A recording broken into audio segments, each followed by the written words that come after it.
नमस्कार, स्वागत है साहित्यिक झरोका चैनल पर। आज हम करेंगे पुरस्कार कहानी के महत्वपूर्ण प्रश्न। ये जयशंकर प्रसाद जी की कहानी है। कल हमने ईदगाह कहानी के महत्वपूर्ण प्रश्न किए थे। अगर आपने वो वीडियो नहीं देखा है तो मैं उसका लिंक वीडियो के डिस्क्रिप्शन में डाल दूँगी, जहाँ से आप वो प्रश्न कर सकते हैं। जयशंकर प्रसाद की कहानी पुरस्कार में मुख्य पात्र मधुलिका और अरुण है, राजकुमार है। जो इन्हीं को आधार बनाकर इस कहानी के जो महत्वपूर्ण प्रश्न है वो आज हम करेंगे।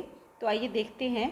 सबसे पहला जो प्रश्न है वो है, स्पष्ट कीजिए कि पुरस्कार कहानी मधुलिका के आक्रोश, चित्कारों, मानवीय दुर्बलता व अंतर्द्वंद की कहानी है।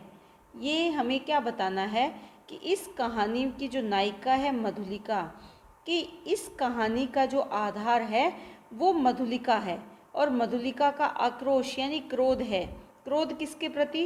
क्योंकि उसकी भूमि अधिग्रहण कर ली जाती है राजा के द्वारा। चित्कार यानी मन की चीखें हैं, मन का दुख है। और इसके साथ साथ जो मानव स्वभाव की जो दुर्बलताएं हैं, उसकी कमजोरियां हैं, उसकी और मन में भावों के विचारों की जो द्वंद्व है, जो लड़ाई है, उसकी कहानी है। तो हमें सबसे पहले इसमें मधुलिका के बारे में पता होना चाहिए। वो आप कहाँ से जानेंगे? कहानी के सार के माध्यम से। वो भी मैं करवा चुकी हूँ। जयशंकर प्रसाद की कहानी पुरस्कार का सार पहले ही करवा चुकी हूँ। तत्वों के आधार पर समीक्षा हम कर चुके हैं। तो वो दोनों वीडियो जब आप देखेंगे तो आपको अच्छे तरह से आपको पता चलेगा कि मधुलिका इस कहानी में कैसे मुख्य पात्र है। इस प्रश्न को लिखने के लिए सबसे पहले आप इसका परिचय देंगे कि ये प्रश्न कहाँ से लिया गया है। ये प्रश्न जो आप पुरस्कार कहानी का कर रहे हैं, तो इसमें आप बताएंगे कि जयशंकर प्रसाद द्वारा रचित पुरस्कार कहानी मधुलिका के आक्रोश, चित्कारों, मानवीय दुर्बलता व अंतर्द्वंद की कहानी है। ये हम मधुलिका के जीवन की घटनाओं से जान सकते हैं, जिसमें सबसे पहले अगर देखें तो मधुलिका इस कहानी में नायिका के रूप में है। और प्रारंभ में अगर हम उस घटनाक्रम को देखें तो वो अपना जो भूमि अधिग्रहण है राजा के द्वारा, उससे वो काफ़ी दुखी है। और उस घटना से उसके मन में आक्रोश के भाव भी हैं, यानी क्रोध है, गुस्सा है।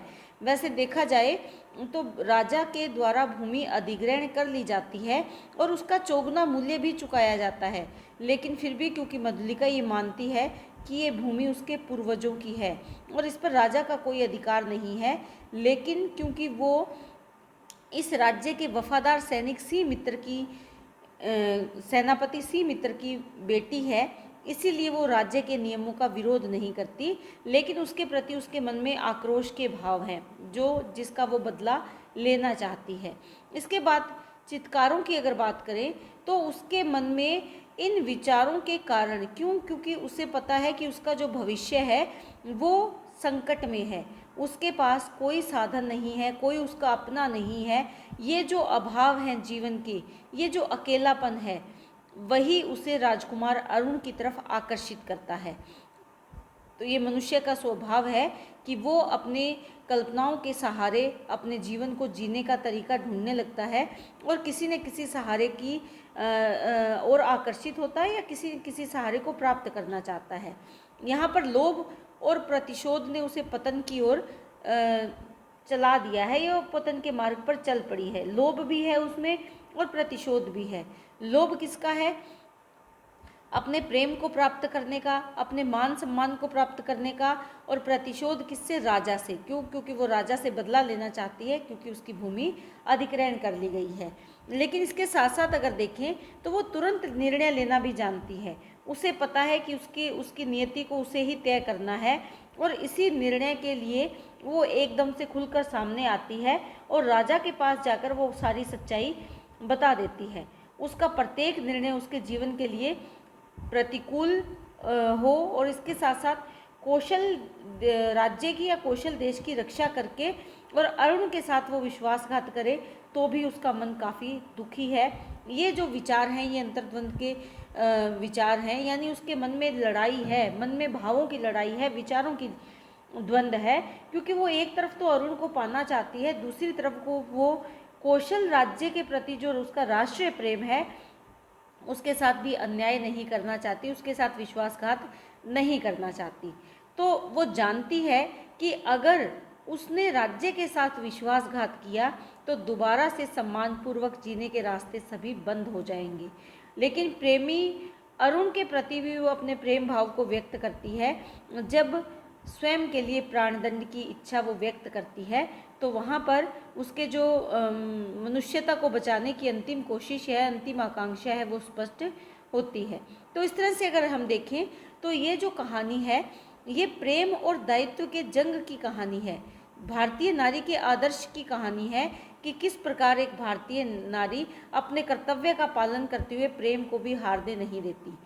इसके साथ अगर हम देखें तो विषम परिस्थितियों में भी जो मधुलिका है वो एक संवेदनशील, विचारवान, विवेकशील युवती है और विपरीत परिस्थितियों में भी किस प्रकार कुशलता से एक जिम्मेवार नागरिक होने की जो उसका दायित्व है वो निभाती है, वो हम इस कहानी में देखते हैं।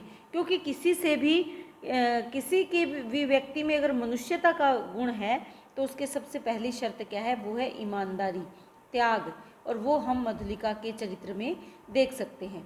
तो इससे हम स्पष्ट कर सकते हैं कि मधुलिका की ही कहानी है। मधुलिका के भावों के जो उद्गार हैं इस कहानी में, उन्हीं के माध्यम से ये कहानी पूर्णता को प्राप्त होती है। तो इस तरह से आप जो प्रश्न है वो इस कहानी में दिए गए घटनाक्रमों को आधार बनाकर इस प्रश्न का उत्तर आप लिखेंगे। दूसरा हमारे पास जो प्रश्न है वो है मधुलिका की चारित्रिक विशेषताएं बताएं, यानी मधुलिका के चरित्र की क्या विशेषताएं हैं वो हमें बतानी है। देखिए, सबसे पहली विशेषता तो क्या है कि वो बहुत सुंदर स्त्री है, यानी अपूर्व सुंदरी है। अब अपूर्व सुंदरी है इसका कैसे पता चलता है, जब प्रारंभ में अरुण उसे देख रहा है और जब भूमि दान का प्रोग्राम या समारोह जहां आयोजित किया जा रहा है तो वहां पर उसकी सुंदरता का चित्रण हुआ है, तो जिससे हमें पता चलता है कि अरुण उसकी तरफ उसकी सुंदरता के कारण ही आकर्षित होता है। तो इससे हमें पता चलता है कि वो अपूर्व सुंदरी है। लेकिन ये तो केवल उसके व्यक्तित्व के बाहरी रूप का वर्णन है।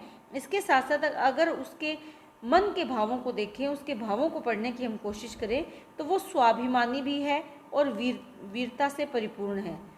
स्वाभिमानी, वीरबाला,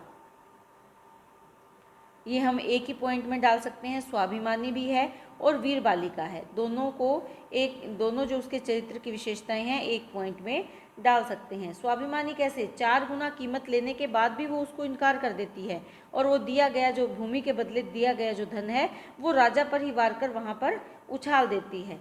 राजा को इससे क्रोध आता है, लेकिन मधुलिका उसे बताती है कि वो अपनी पैतृक संपत्ति को बेचना नहीं चाहती। अगर उसके बदले में वो धन ले लेगी तो इसका मतलब उसकी संपत्ति बिक गई है और ऐसा वो नहीं करना चाहती। इसका हमें स्वाभिमान का पता चलता है।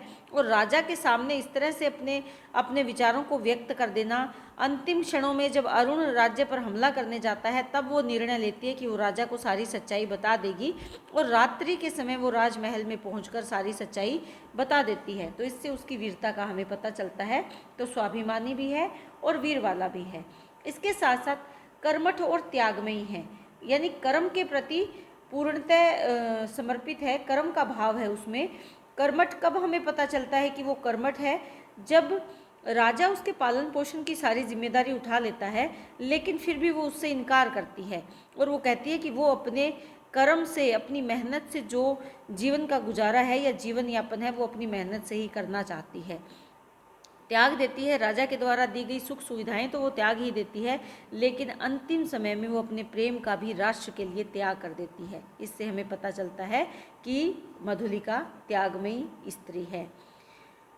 तो यहाँ पर सबसे पहला जो पॉइंट हमने अपूर्व सुंदरी बनाया, स्वाभिमानी वीर वाला बनाया। इसके साथ एक और पॉइंट आ सकता है राष्ट्र भगत, यानी राष्ट्र के प्रति भक्ति भाव से परिपूर्ण है।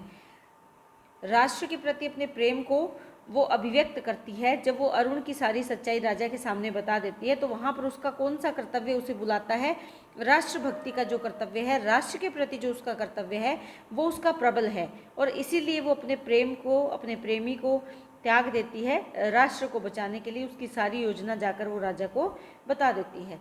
लेकिन इसके साथ साथ अगर हम देखें तो उसके व्यक्तित्व में एक जो विचारधारा हमें और नज़र आती है वो है अंतर्द्वंद का शिकार है। वो अंतर्द्वंद का शिकार कब है, जब उसके विचारों में उथल पुथल चलती है, उसे राज्य की रक्षा करनी चाहिए या उसे प्रेम को महत्व देना चाहिए। यानी इस मधुलिका नामक जो पात्र है, नायिका है, उसके विचारों में अंतर्द्वंद है, उलझन है। तो वो हमें कहाँ पता चलती है? जब राष्ट्र और प्रेम की बात आती है, दोनों में हमें पता चलता है कि वो किस प्रकार उलझी हुई है, लेकिन अंतिम समय में वो राष्ट्र की रक्षा भी कर लेती है और उसका प्रेम नीचा ना हो, उसके जो प्रेम है उसको कलंकित ना किया जाए, इसीलिए वो अंतिम क्षणों में अरुण के साथ मृत्युदंड की मांग करती है। यानी अपने लिए भी वो मौत को स्वीकार करती है।